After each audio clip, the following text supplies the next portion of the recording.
Good morning, my dear students. I hope you are understanding the topic which I have finished yesterday.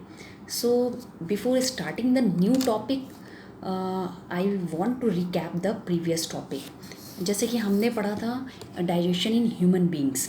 तो human being के digestion में तो पहले तो सबसे पहले पता होना चाहिए ये क्या है, एक तरह से डाइजेस्टिव ट्रैक्ट है, ह्यूमन एलिमेंट्री कैनाल और डाइजेस्टिव सिस्टम। बट पहले तो ये याद रखिएगा डाइजेस्टिव सिस्टम जो होगा वो दो चीज़ से मिलकर बना होगा।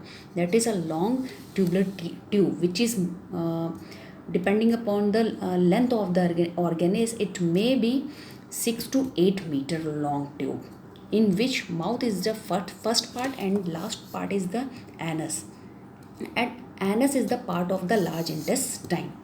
Now second human alimentary canal का second part, it means हम जो कह सकते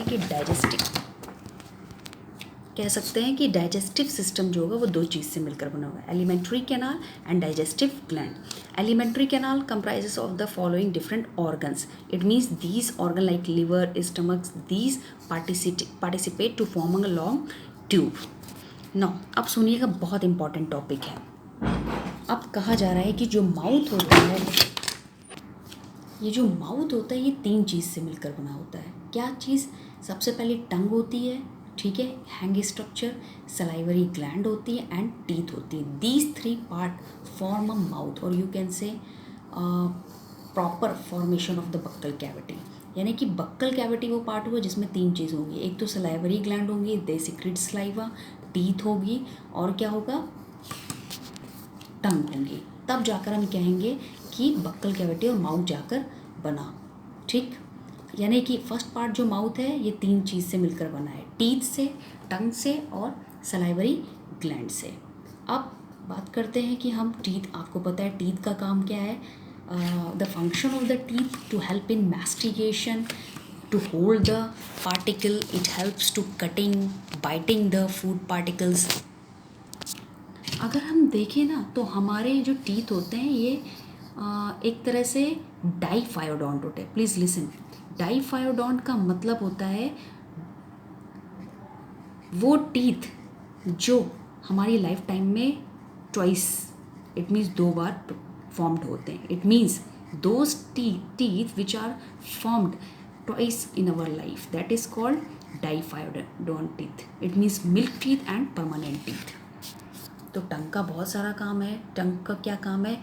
it mix the food, it attach if any particle is attached in our teeth, it helps to remove it, it helps to chewing it, yeah. And most important, tongue क्या है? It contains some taste bud which provide some taste।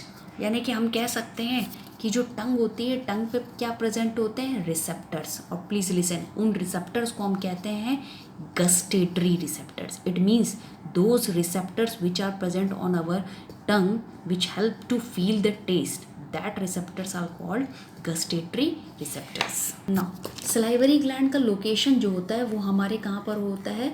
Just below the cheeks। cheeks जो है इसके पास होता है। और salivary gland जो होती है वो तीन होती हैं। आपके कोर्स में इतना नहीं है इसलिए मैं ज़्यादा बता नहीं रही हूँ। 3 होती हैं, बस आपको इतना पता होना चाहिए। 3 सलाइवरी ग्लैंड्स होती हैं और as a name suggest, salivary gland जो होगी वो क्या करेंगी? It secretes saliva. अब बात करते हैं स्लाइवा, सबसे इम्पॉर्टेंट। स्लाइवा का क्या काम है? स्लाइवा में सबसे पहले तो स्लाइवा जो होता है, स्लाइवा का काम क्या होगा? It generally secrete some watery liquid होगा। सेकेंड, स्लाइवा का काम क्या होगा? It provides acidic medium.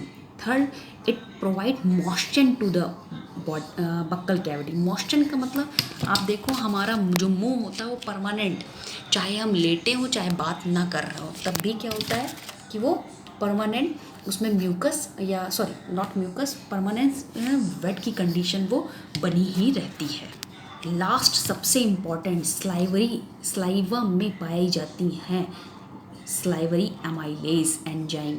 और वो सलाइवरी एमाइलेज एंजाइम हमेशा please keep it in your mind, कहीं भी एमाइलेज लिखा होगा वो हमेशा कार्बोहाइड्रेट पे ही एक्ट करेगा, ठीक है। यानी कि कितने फंक्शन हो गए स्लाइवा के? 4 function. First, it generally watery liquid which provide motion to the buccal cavity. Second, it is acidic medium. It's not properly acidic, slightly. pH जो होता है स्लाइवा का वो होता है 6.8.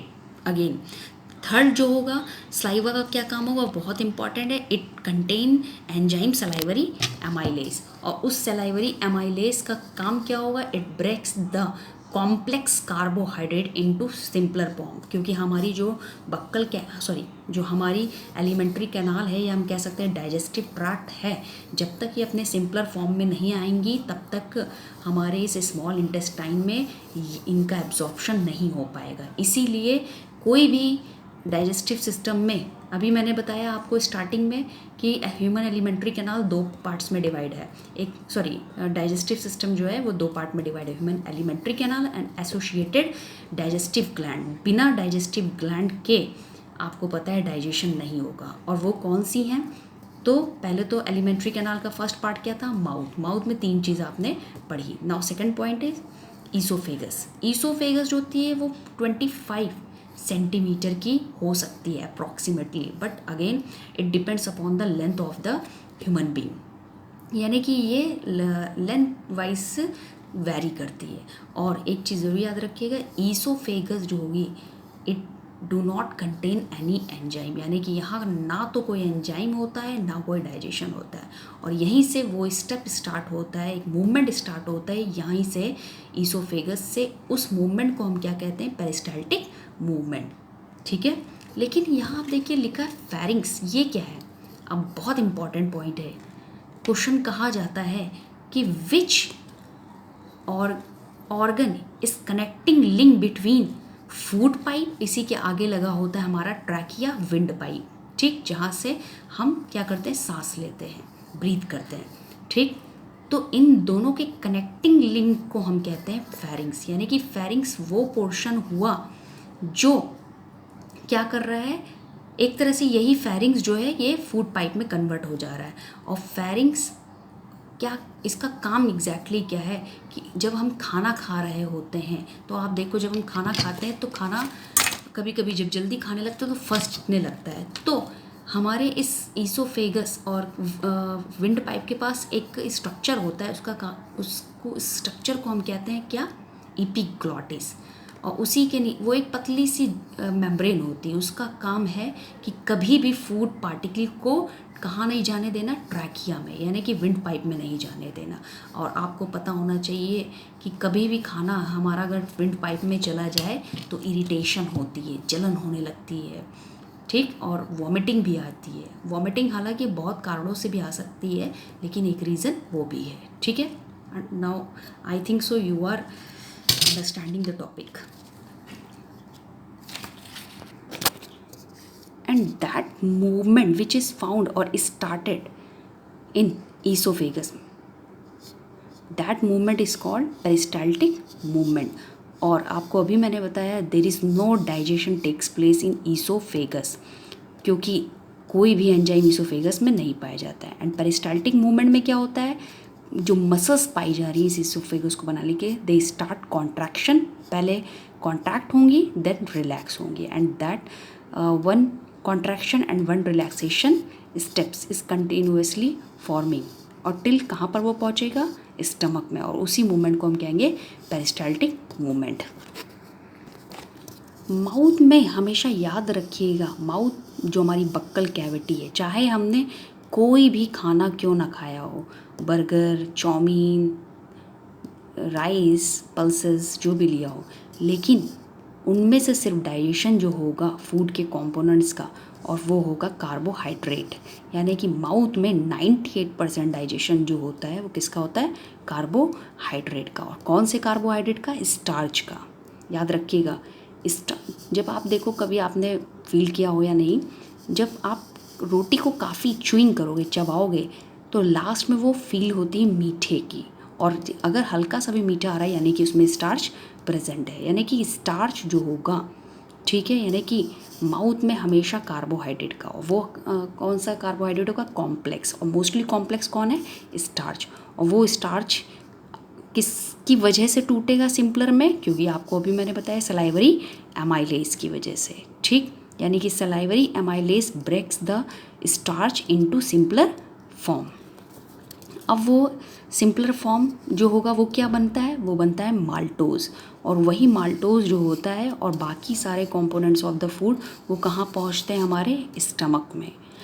और जैसे ही हम फूड को माउथ में रखते हैं with the help of tongue teeth, अब उसका एक लिक्विडिटी बन जाती है, और उस पोर्शन को हम क्या कहते हैं, उस जो फॉर्मिंग स्ट्रक्चर होता है उसको हम कहते हैं बोलस। अब हम फूड नहीं बोलते उसको, जैसे ही वो बक्कल कैविटी में आता है उसको हम बोलते हैं बोलस, ठीक है।